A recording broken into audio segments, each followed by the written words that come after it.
President Prabowo highlights garbage and moldy advertisement problems. Here's Bali acting governor's response.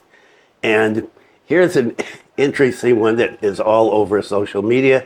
Australian goes viral about how to become a millionaire quickly in Indonesia. Immigration speaks up, and he responds. Stay tuned for details on these and other stories.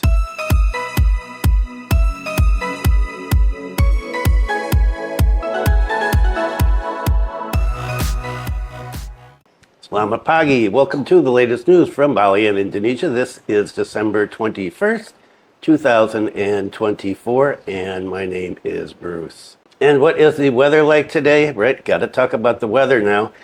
And, well, woke up at 6 o'clock, and it was cloudy, but wasn't raining. And so I started cleaning. I did some exercises, had some coffee, and then it started pouring. And it poured for about an hour. And it has stopped now. It's 9 o'clock in the morning, and it is not raining, but it is, well, humidity is 79%. And the temperature is actually a pretty cool 28.4 degrees Celsius, and the wind speed is 8.4 kilometers per hour. And more reports from the meteorological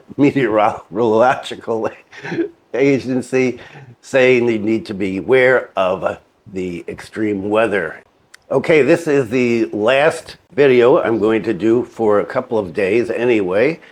The family has started showing up. I've got 2 kids downstairs and 3 grandkids, and at least 2 more children are coming with another grandchild, and maybe 4 children coming with 2 grandchildren.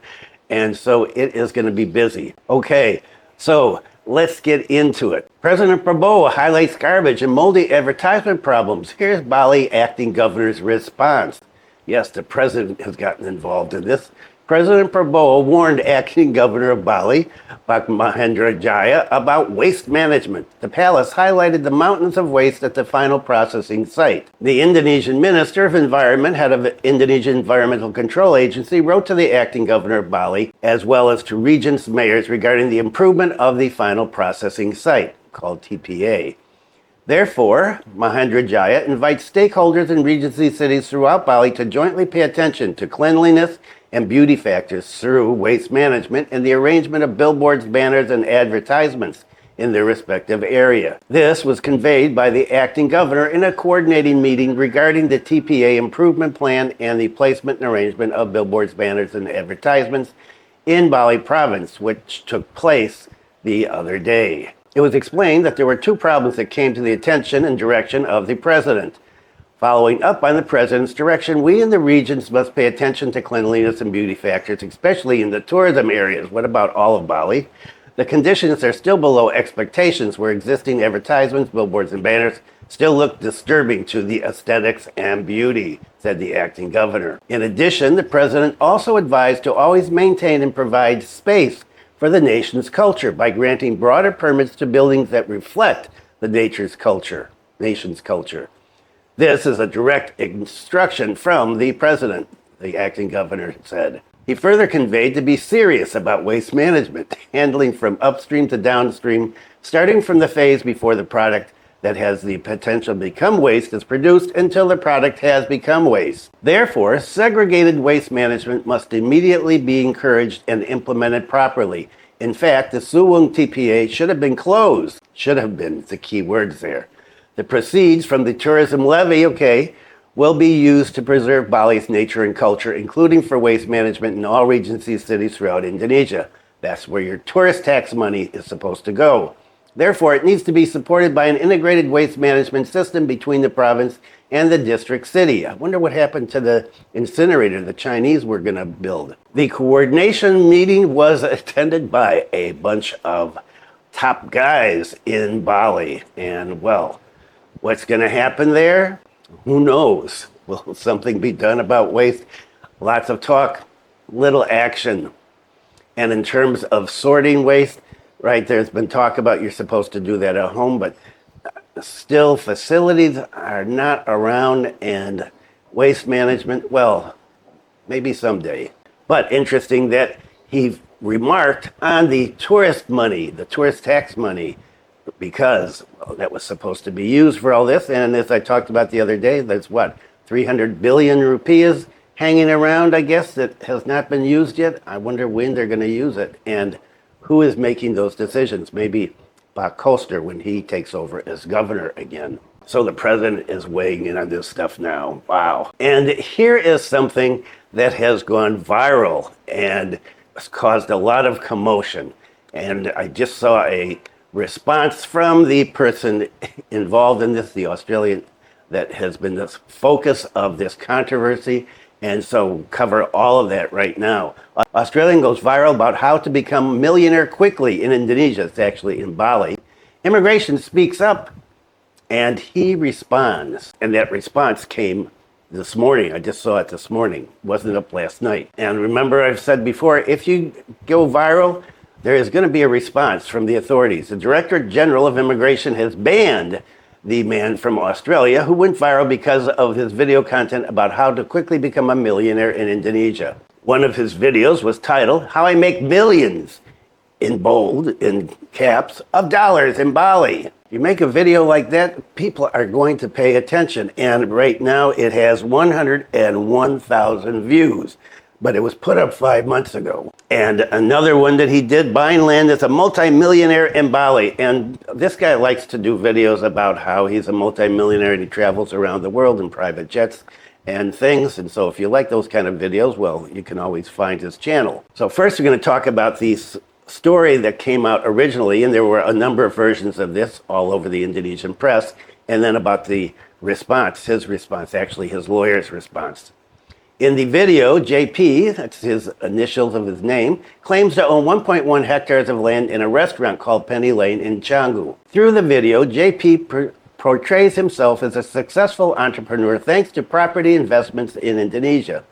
Based on the investigation, JP used a visa on arrival, VOA, to enter Indonesia during the period from June 17th to July 7th and July 20th to August 8th in 2024. This type of visa does not accommodate foreign nationals to own land or property in Indonesia. After checking, JP was also not proven to own the land and restaurant as he mentioned in the video. The Intelligence and Immigration Enforcement team of the Nurai Immigration Office conducted surveillance at the villa location and its surroundings to ensure that JP did not have land or business in Bali.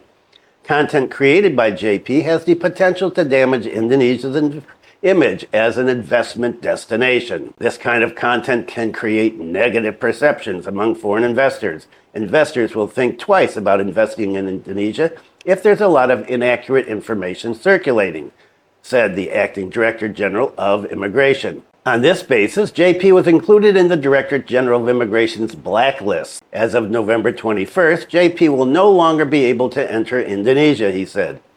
JP violated Article 75 of Law Number 6 of 2011 concerning immigration because he was suspected of carrying out activities that endangered security and public order by not respecting laws and regulations in Indonesia. We will use our cyber unit to monitor and analyze social media to prevent the spread of false information that could harm the country, he said.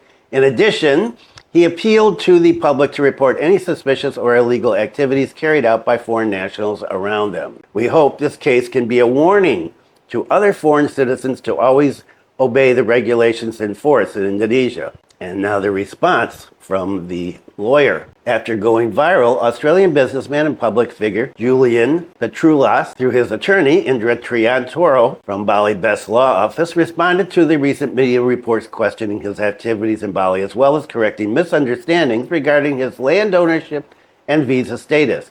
Julian acquired the leasehold rights to the land more than a year ago from a French citizen whom he is currently suing at the district court in Denpasar. Julian provided clarification on a statement he made in a YouTube video mid-year. In the video, he mentioned that he owned 1.1 hectare property in Canggu, which turned out to be a misunderstanding. The word own is used in the context of leasehold, his attorney explained. Julian does not own land in the form of freehold ownership because Indonesian law prohibits foreign nationals from owning land in the form of freehold ownership. The land lease agreement was made through a notary with full transparency in accordance with applicable regulations, said his lawyer while holding a copy of the lease deed. You see the photo there. Responding to the allegations of immigration violations, Julian asserted that he used a valid visit visa on arrival, VOA, when he came to Bali. According to his attorney, he used the visa only for a short visit to oversee his investments. Julian resides permanently in Dubai, not in Indonesia, and does not physically manage or operate his business in Bali, so the use of a VOA is a legitimate means of entry for its intended purpose. In addition, circular letter number IMI blah blah blah, we don't need to know that, issued by the Indonesian Immigration Office, explicitly allows VOA holders to conduct business meetings while in Indonesia. This regulation strengthens the legitimacy of Julian's activities during his visit to Bali.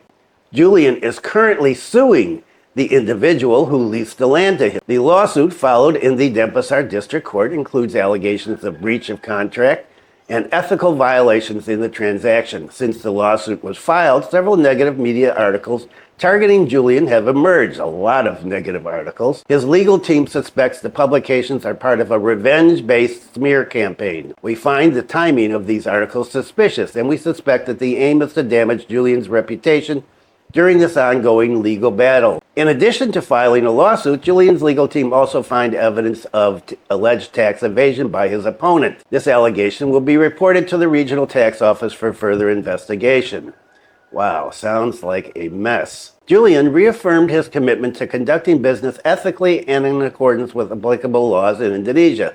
His investments, such as the Penny Lane restaurant, have contributed to Bali's economy through job creation and increased tourism. He said, "I have always respected Indonesian law and customs, and I will continue to do so. These allegations are baseless, and I'm confident that the truth will come to light." The Bali Best Law Office believes that the media can uphold journalistic standards by verifying information before publication and ensuring accuracy in reporting. "We believe that the media will act responsibly by presenting balanced and factual information," said Pak Indra. "To clear up the misunderstanding, we will also send an official letter of clarification to immigration and other relevant authorities, complete with supporting evidence to resolve this issue transparently." So, a couple of things here. One is that land issues are in the news a lot. I've picked this one because it is the viral one right now. There's another one involving a foreigner here that is in the press the last couple of days, and then there's an Indonesian from Java who is having a dispute about land that she bought here and says she's being cheated out of. And there are, a half a dozen other reports that have been in the press over the last few weeks about land issues, both national versus national and foreigner versus foreigner and foreigner versus national. Makes you wonder why anybody wants to buy land here, but people do. And when you make videos that say that you've made millions of dollars in Bali, you know it's going to get response, and there's going to be a lot of negative responses to it. There are a lot of positive ones. People say, "Oh, gee, thanks. I want to make millions of dollars in Bali too." And so, wow, what a mess. Okay, and we talked a lot about traffic recently, and what about the condition of the roads? A number of people have been commenting on that here about the condition of the roads, and yes, the roads are a mess around the island, partly due to the rain, partly due to, we have all these huge trucks that are overloaded, and you get those coming in. We've got the big monster tourist buses and lots of traffic, and when the roads are built, well, what is the construction quality? I don't know, but they don't seem to last very long. So let's look at a couple of stories here, kind of short ones. Ahead of Christmas and New Year, potentially causing accidents, potholes finally repaired. The damage to the Denpasar-Gili-Manuk road has been repaired since last month. The repairs include patching several parts that have holes. That usually doesn't last long. Such as road damage in the red light area of Bali Agung subdistrict in Negara City. The asphalt road has quite wide holes, and for the past few months has been repaired by patching the road so as not to endanger road users, especially during the long Christmas and New Year holidays. And what if the authorities don't fix the roads? Preventing the risk of fatal accidents from recurring in Jembrana, residents close potholes themselves. The potholes on Jalan Denpasar-Gili-Manuk have claimed many victims, two who died. Residents are worried about the condition of the potholes, and they close the holes themselves so as not to cause accidents. like the hole on the Jalan Denpasar Gili Manuk Road, Kaliaka Village, Negara District, east of the Puskesmas in Negara. One or more residents covered the hole in the road with broken roof tiles and used asphalt. This is self-help. There is more, but we are out of time today, and I want to get this edited and put up and then start playing with the grandkids and finding out what's going on. Reports that the roads are starting to get congested already, traffic coming in through Gili Manuk and air traffic as well. I don't know, is it busy down where you are yet? I saw Bobo's channel the other day. It looked pretty dead there, but I haven't looked at it today. Bobo has a new one up, which I will look at later. And I always like Bobo's channels, and if you want to find out what's going on every day, he's always walking around doing videos showing what's happening. Okay, that is it for today. Thanks for viewing. Be kind to someone today. Take care, and I will see you next week. I may take a few days off, but we'll see how that goes. See ya.